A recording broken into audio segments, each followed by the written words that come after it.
안녕하세요. 송쌤의 영재놀이터의 송쌤입니다. 지난 시간까지는 영재 선발 특집으로 창의적 문제결력검사 및 심층 면접에 주로 나오는 문항의 유형 및 좋은 점수를 받기 위한 팁에 대해 알아보았습니다. 그런데 영재교육기관 입학을 준비하면서 다른 나라 영재를 어떻게 선발하지? 하는 궁금증이 생긴 분들도 계실 거예요. 이에 이번 시간에는 영재 선발 특집의 변회편으로 우리나라와는 다소 다른 외국의 영재 선발 특징 3가지에 대해 알아보는 시간을 갖도록 하겠습니다.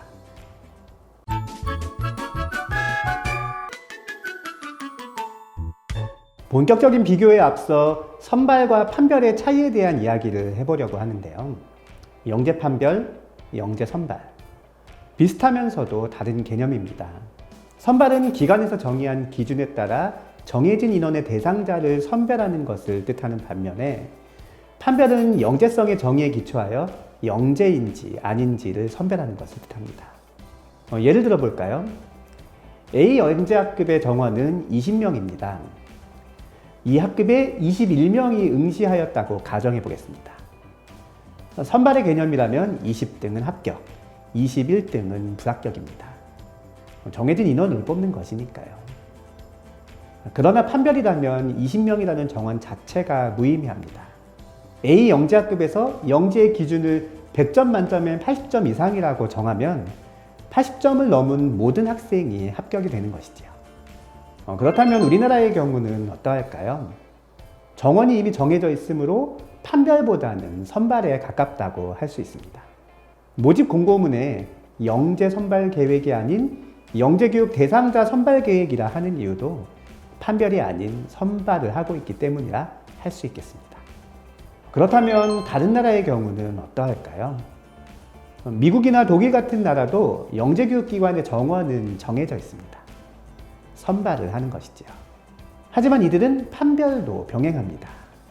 지역에 있는 영재교육센터나 연구소의 전문가들이 상담이나 검사를 통해 언제든지 재능이 있는 아이를 영재교육기관에 추천할 수 있는 시스템이 갖추어져 있는 것이죠. 아쉽게도 우리나라는 아직 이러한 시스템이 마련되어 있지 않는데요. 일부 지역의 과열 입학 현상, 영재교육이 자신의 우월함을 주변에 알리기 위한 목적으로 사용되고 있는 잘못된 인식으로 인해 부작용이 생길 수 있다는 우려 때문은 아닐까 합니다. 우리나라와 다른 외국의 영재 선발, 그 첫 번째 특징은 이미 개발된 표준화 검사를 활용한다는 점입니다.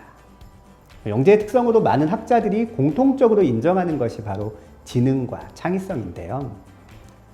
사실 지능이나 창의성을 측정하기 위한 표준화 검사들은 이미 많이 개발되어 있습니다. 대표적으로 웩슬러 지능검사나 토렌스 확산적 사고검사를 들 수 있지요.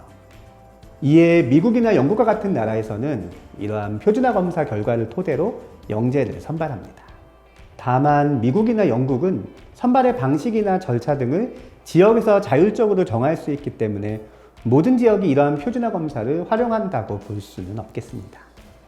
웩슬러 지능검사나 토렌스 확산적 사고검사 같은 표준화 검사는 오랫동안 많은 검사자들의 결과를 토대로 분석하기 때문에 그 결과를 비교적 높게 신뢰할 수 있습니다. 그만큼 영재 선발에 대한 객관성이나 공정성을 확보하기 쉬운 것이지요. 그렇다면 우리는 왜 이러한 표준화 검사를 선발에 활용하지 않을까요? 이러한 검사지는 유형이 정해져 있습니다. 그렇기 때문에 여러 번 실시할수록 유형에 대한 학습 효과로 인해 검사 결과가 높게 나올 수 있습니다. 그런데 이러한 검사를 실시하기 위해서는 일정 비용이 소요됩니다. 이는 결국 그 비용을 부담 없이 지불할 수 있는 사람이 유리하다는 뜻이 되죠.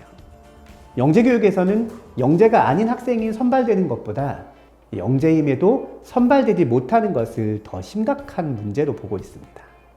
경제적인 차이로 인해 영재 선발에 불이익을 당할 수 있는 상황 자체를 막는 것을 중요하게 생각하는 것이지요. 다행인 점은 우리의 영재 선발 문항 또한 이러한 표준화 검사의 문항과 유사한 형태로 지능이나 창의성을 검사하고 있다는 점입니다. 우리나라와 다른 외국의 영재 선발, 두 번째 특징은 떨어진 학생에게 한 번 더 기회를 준다는 점입니다.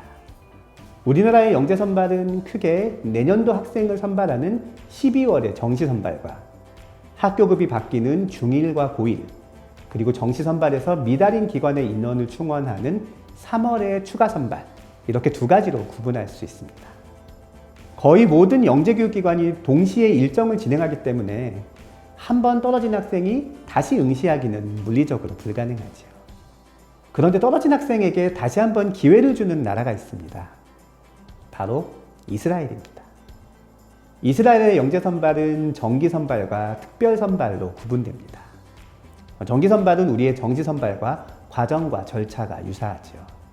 특별선발은 사정에 의해 이러한 정기선발에 응하지 못했거나 혹은 정기선발 과정에서 떨어진 학생 중 희망자에 한해 매년 실시합니다. 다만 무상인 정기선발과 달리 특별선발은 응시자가 선발 비용을 부담해야 하죠.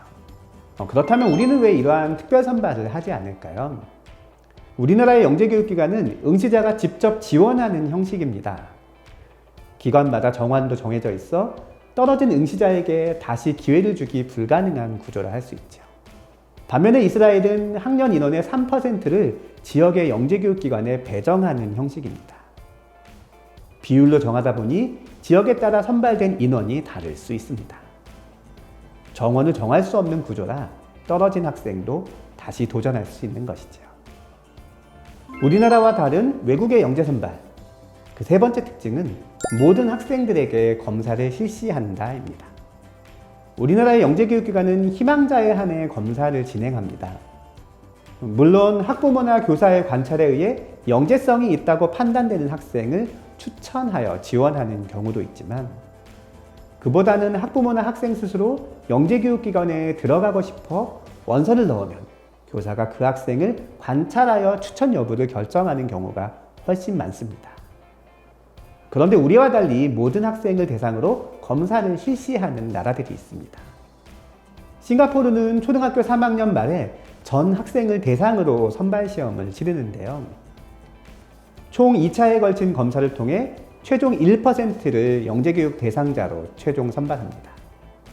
이스라엘의 정기선발 역시 2, 3, 4학년의 모든 학생을 대상으로 이루어집니다.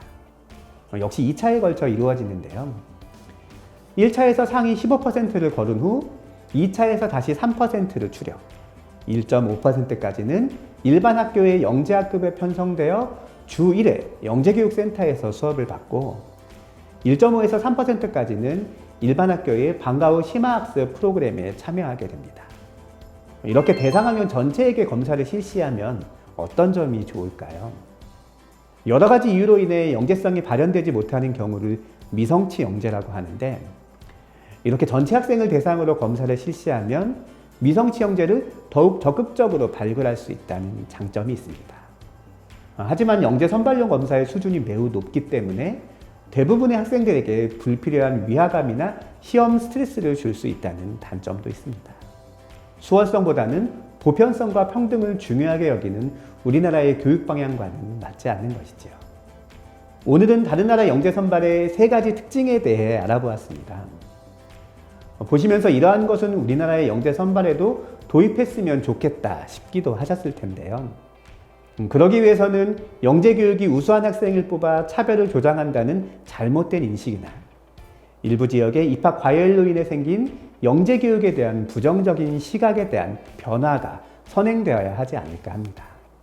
오늘의 영재 놀이터는 여기까지입니다. 다음 시간에도 영재와 영재교육에 대한 유익한 이야기로 찾아뵙겠습니다.